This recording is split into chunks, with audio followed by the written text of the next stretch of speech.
வாழ்க வளமுடன். குரு வாழ்க, குருவே துணை. அனைவருக்கும் வணக்கம். எல்லாம் எப்படி இருக்கீங்க? மீண்டும் உங்கள் அனைவரையும் சந்திப்பதில் மிக்க மகிழ்ச்சி. சரி, இன்னைக்கு நம்ம பார்க்க போற டாபிக் என்னன்னா, ஆரோக்கியத்திற்கு 5 வழிகள். இந்த 5 வழிகளையும் ஃபாலோ பண்ணோம் அப்படின்னா நிச்சயமா ஆரோக்கியமாக இருக்கலாம். சரிங்களா? சரி, இப்போ நம்ம லாஸ்ட் வீடியோவில் பார்த்தோம், பஞ்சபூதங்களை பற்றி பார்த்தோம். இந்த பஞ்சபூதங்களும் சேர்ந்த இயக்கம்தான் மனிதன். மனிதன் மட்டும் இல்லை, எல்லா உயிரினங்களுமே இந்த பஞ்சபூதங்களோட கூட்டு இயக்கம்தான். அது எப்படி பஞ்சபூதங்கள் நம்மளா எப்படி ஆயிருக்கிறோம் அப்படிங்கிறதையும் பார்த்தோம் இல்லைங்களா? நம்ம சாப்பிட்ற சாப்பாடு எதா இருந்தாலும், இப்போ நம்ம கீரை, காய், பழம், அரிசி எதா இருந்தாலும் அந்த நிலத்துல இருந்து விளைஞ்சு வர்றதை தான் நம்ம சாப்பிட்றோம். அப்போ அந்த சாப்பாட்டு மூலியமா தான் நம்ம உடம்பு கிடைச்சிருக்கு. அப்போ உணவின் மூலியமாக தான் இந்த உடல், பரு உடல். அடுத்தது தண்ணி. தண்ணி தான் நம்ம குடிக்கிற தண்ணி தான் நம்ம உடம்புல ரத்தமா மாறி இருக்கு. நெருப்பு அப்படிங்கிற போதும் 98.6 டிகிரி ஃபாரன்ஹீட்ல நம்ம உடம்புல சூடா இருக்கு. காற்று அப்படிங்கிறது நம்ம சுவாசிக்கிற ஆக்சிஜன். அடுத்தது ஆகாஷ் அப்படிங்கிற அந்த விண் சக்தி நமக்குள்ள உயிர் சக்தியா இருக்கு. இந்த 5ல எது ஒண்ணு இல்லை அப்படின்னாலும் நம்ம இயங்க முடியாது இல்லைங்களா? அப்ப இந்த பஞ்சபூதங்களோட கூட்டு இயக்கம் தான் உயிரினங்கள் அப்படிங்கிறது நம்ம ஃபர்ஸ்ட் தெளிவா புரிஞ்சுக்கணும். அப்பதான் அடுத்தடுத்த விஷயங்கள் புரியும்.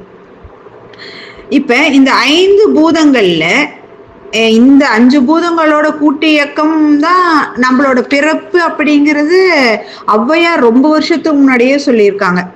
பரமாய சக்தியுள் பஞ்ச மாபூதங்கள் தரம் மாறி தோன்றும் பிறப்பு அப்படின்னு. இந்த 5 பூதங்களும் சேர்ந்ததுதான் நம்ம பிறப்பே அப்படின்னு அவங்க எப்பங்க ரொம்ப வருஷத்துக்கு முன்னாடி. ஆனா இது இப்பவும் நமக்கு இன்னும் புரிஞ்சுக்கிறதுக்கு ரொம்ப கஷ்டமா இருக்குது. சரி, இப்ப இந்த 5 பூதங்களோட ஏற்றத்தாழ்வு எது ஒண்ணு குறைஞ்சாலோ அதனோட ரேஷியோல இருந்து அல்லது அதிகமானாலோ அதுதான் நோய் அப்படின்னு சொல்றாங்க. மிகினும் குறையினும் நோய் செய்யும் வழிமுதலாய் எண்ணியம் ஒன்று அப்படிங்கிறாங்க திருவள்ளுவர். இதுல என்ன அப்படின்னா, இந்த ரத்தம், வெப்பம், காற்று. நம்ம ஒரு டாக்டர்கிட்ட போறோங்க, போனதே நம்மளோட ஹார்ட் பீட் எப்படி இருக்குது அப்படின்னு ஸ்டெதஸ்கோப் வச்சு பார்க்குறாங்களா? அங்கே என்ன செக் பண்ணுறாங்க? நம்மளோட ரத்த ஓட்டம் சரியாக போயிட்டு இருக்குதா? அடுத்தது தெர்மோமீட்டர் வச்சுட்டு நம்மளோட ஹீட்டை செக் பண்ணுவாங்க. அடுத்தது நல்லா மூச்சை இழுத்து விடுங்க அப்படின்னு லங்ஸோட ஃபங்க்ஷன் எப்படி இருக்குது. இப்போ ரத்தம், வெப்பம், காற்று, இந்த 3ஐயும் ஃபர்ஸ்ட் பார்ப்பாங்க. அது எதுக்கு பார்க்குறாங்க? இதில் ஏதாவது பிரச்சனை இருந்தால் இவங்களுக்கு நோய் இருக்குது அப்படிங்கிறத கன்ஃபார்ம் பண்ணுறாங்க இல்லைங்களா? இதை தான் வாதம், பித்தம், சிலத்துமம் அப்படின்னு இயற்கை மருத்துவங்களும் நாடியை பார்த்து கண்டுபிடிச்சு அதில் என்ன ஏற்றத்தாழ்வு அப்படிங்கிறத கண்டுபிடிச்சு அவங்களும் இயற்கை மருத்துவத்திலையும் அந்த நோயை கண்டுபிடிக்கிறாங்க. சரி, இப்ப இதுல எது அதிகமாச்சோ குறைஞ்சதோ அந்த பூதத்தை நிறைவு செய்யறதுக்கு தான் ட்ரீட்மெண்ட் அப்படிங்கிறது தான் இயற்கை மருத்துவம். இப்ப இதுல ஒரு எக்ஸாம்பிள் பார்ப்போங்களேன், உங்களுக்கு கொஞ்சம் ஈஸியா புரியும். ஒரு ஒரு குழந்தை ஒரு 4th ஸ்டாண்டர்ட் 5th ஸ்டாண்டர்ட் படிச்சுட்டு இருக்குதுன்னு வைங்க. அந்த குழந்தைக்கு ஒரு 5 சப்ஜெக்ட் இருக்குது. English, Tamil, maths, science, social science 5 subject இருக்குது. 5க்கும் ஒவ்வொரு சப்ஜெக்ட்லையும் 20 மார்க் வாங்கினீன்னா நீ பாஸ். 5th பாஸ் பண்ணி 6th போயிடலாம். அட்லீஸ்ட் 20 அப்படிங்கிறது பாஸ் மார்க்.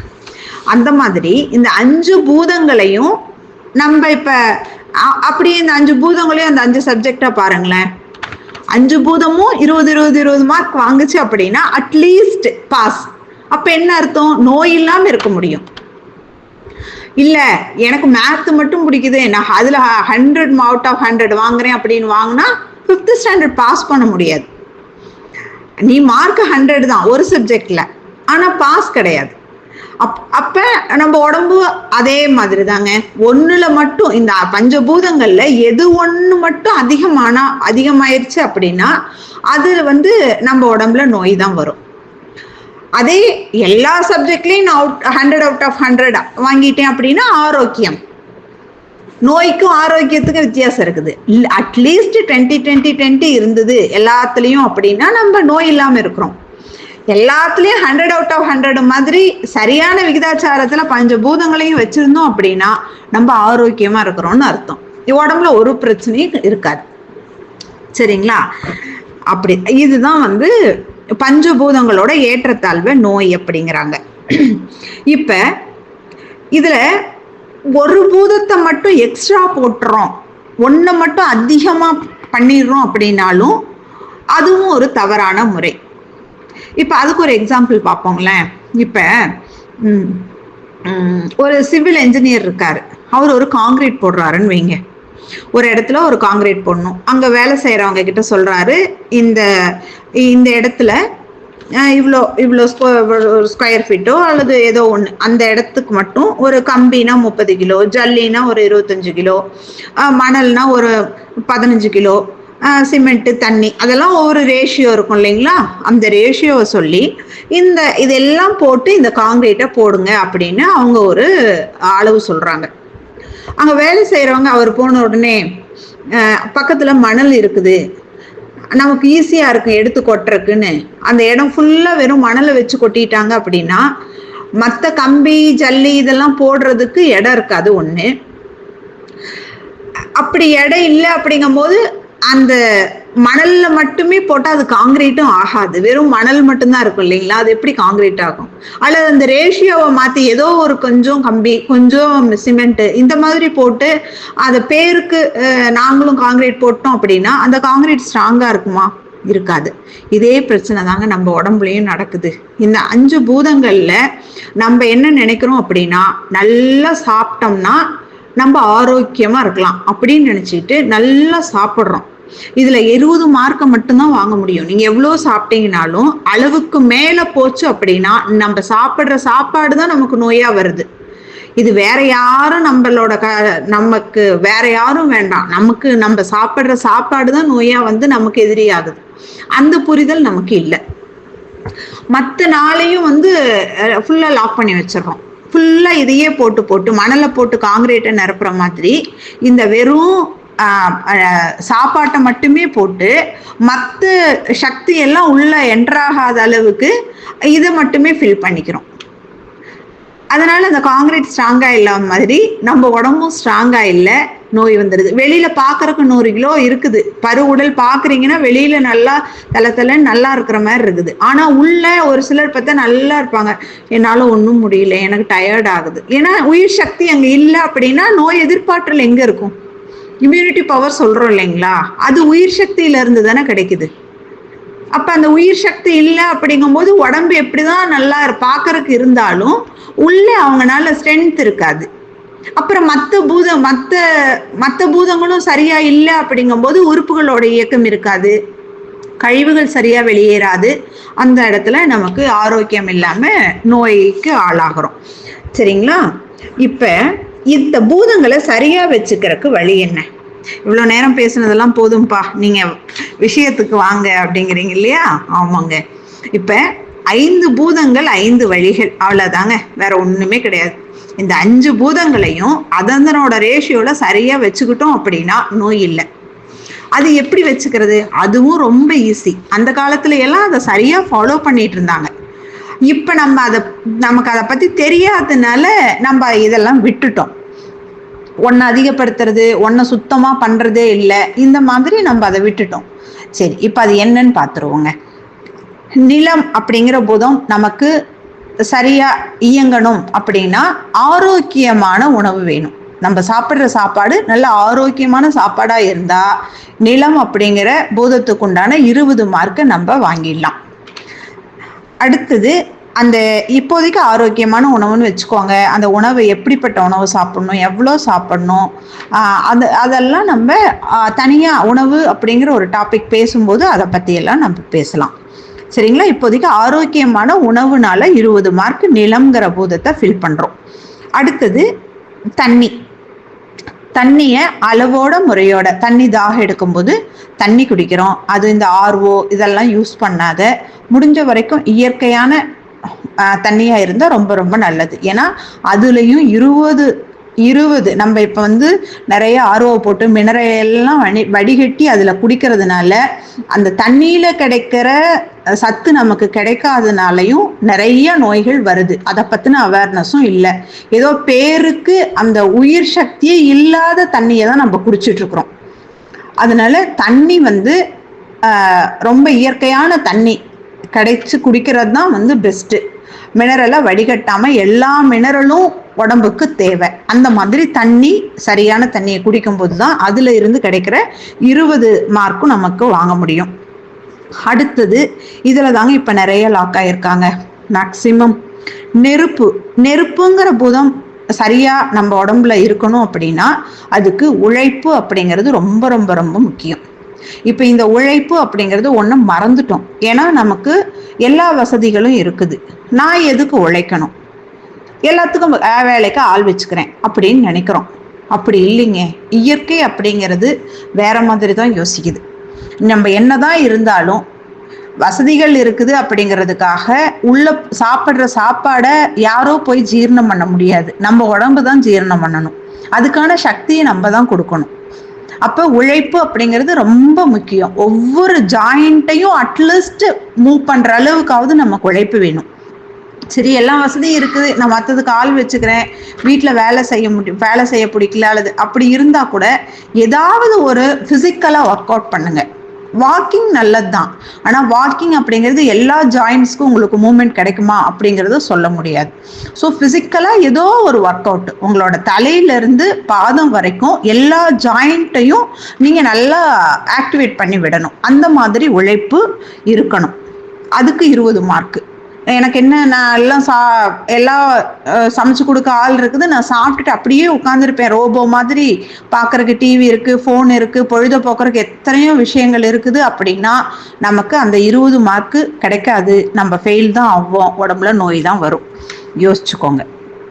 அடுத்தது காத்துங்கிறது ரொம்ப சுத்தமான காற்று வேணுங்க. காற்று ரொம்ப ரொம்ப ரொம்ப இருக்கிறதுலயே ரொம்ப ரொம்ப முக்கியமானது. அப்ப நம்ம இந்த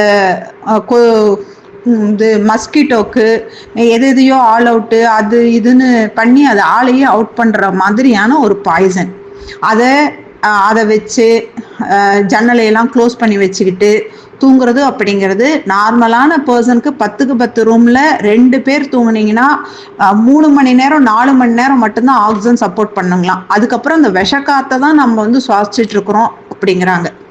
ஸோ அது ரொம்ப ரொம்ப ரொம்ப மோசம். முடிஞ்ச வரைக்கும் ஜன்னலையெல்லாம் ஓப்பன் பண்ணி வச்சு வென்டிலேஷன் நல்லா இருக்கிற ரூம்ல தூங்கணும். அது ரொம்ப முக்கியம். அதோட சேர்த்து ஏதாவது கொஞ்சம் மூச்சு பயிற்சி அந்த மாதிரியும் பண்ணி அந்த காற்று சக்தியை நம்ம உடம்புக்கு நம்ம கொடுக்க முயற்சி பண்ணலாம். அடுத்தது விண் அப்படிங்கிற ஆகாஷ் சக்தி. அது நம்ம உடம்புக்கு கிடைக்கணும் அப்படிங்கிறா அதுக்கு தூக்கம் அப்படிங்கிறது தாங்க ரொம்ப ரொம்ப முக்கியம். இப்ப நம்ம நினைக்கிறோம், இப்ப இருக்கிற வாழ்க்கை சூழல்ல இந்த தூக்கத்துக்கு நம்ம ஒரு முக்கியத்துவம் கொடுக்கறதே கிடையாது. வெட்டியா டிவியை பார்த்தாலும் 12 மணி வரைக்கும் டிவியை பார்த்துட்டு டைம் வேஸ்ட் பண்ணாலும் பண்றமே ஒழிய அந்த தூக்கத்தை அந்த நேரத்துக்கு தூங்கணும் அப்படிங்கிற அந்த புரிதல் இப்ப சுத்தமா இல்லை. அது யங் ஜெனரேஷன்லாம் வெடிய காலம் 3 மணி 4 மணிக்கு கூட தூங்குறோம் அப்படிங்கிறாங்க. ஒரு 30 வருஷம் 40 வருஷம் வரைக்கும் முடிஞ்ச வரைக்கும் உடம்பு பார்க்குங்க, சப்போர்ட் பண்ணி பார்க்கும். அதுக்கு மேல அது முடியாத நிலைமையில சுத்தமா உள்ள இருக்கிற எல்லா ஆர்கனும் அதனோட வேலையை அப்படியே ஸ்டாப் பண்ணிடுங்க. அதனால முடிஞ்ச வரைக்கும் இந்த தூக்கம் அப்படிங்கிறது 8 மணி நேர தூக்கம் ரொம்ப ரொம்ப ரொம்ப ரொம்ப அவசியம்.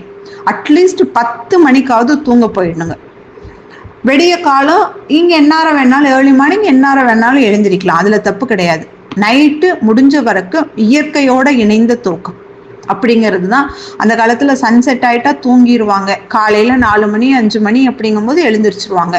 இந்த 5 விஷயத்தையும் அந்த காலத்துல அழகா ஃபாலோ பண்ணிட்டு தாங்க இருந்தாங்க. ரசாயனம் அந்த உரங்கள் எல்லாம் இல்லாம உணவு சாப்பிட்டாங்க. கிணத்துல இருக்கிற தண்ணி எந்த பிரச்சனையும் இல்லை. குளிக்கிறக்கோ குடிக்கிறக்கோ நல்ல தண்ணியை யூஸ் பண்ணாங்க. ஆரோக்கியமா தோட்டத்துல போயும் சரி, வீட்டு வேலையை செஞ்சும் சரி, இடிக்கிறது, குத்துறது, தள்ளுறது, உட்காந்து காய் வெட்டுறது இப்படின்னு நம்ம தனியா அவங்களுக்கு எக்ஸசைஸ்னே ஒண்ணு தேவைப்படலை. அப்படி அந்த நெருப்பு உழைப்பும் கொடுத்தாங்க.